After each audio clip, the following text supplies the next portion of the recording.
Voices of Our Ancestors by Victor Manieson, a work presented in a seminar of the Doctor of Arts and Humanities program, Clark Atlanta University, titled Crossings, Transatlantic Intersections and the African Musical Heritage, Atlanta, Georgia, 1996.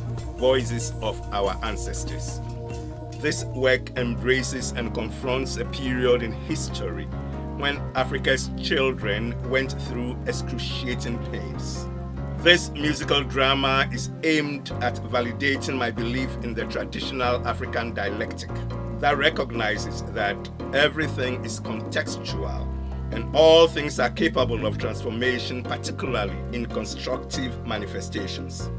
In this regard, the Africans' resiliency in the midst of atrocities continue to give birth to retentions of Africanity. The piece reveals the non-oral communication that existed in the midst of pandemonium that characterized how our ancestors were transported to Europe and the Americas. God, together with nature, will always respond to the plight of any people who need help when in excruciating or painful experiences. My belief is that there was communication among those who we wrongly called slaves on the eve of their departure from the shores of Ghana. They heard subliminal sounds and messages from their respective villages and towns in their heads, that is, their spirit.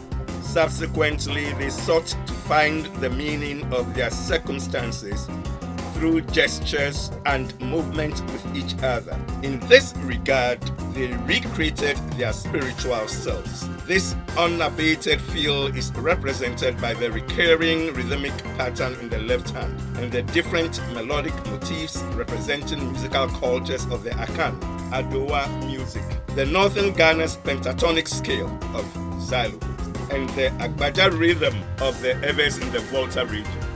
The aesthetic sensitivities are thus captured as messages and some decoding initiated.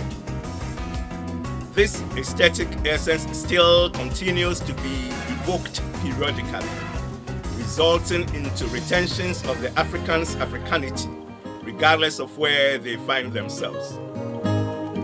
The codes are still being decoded. Voices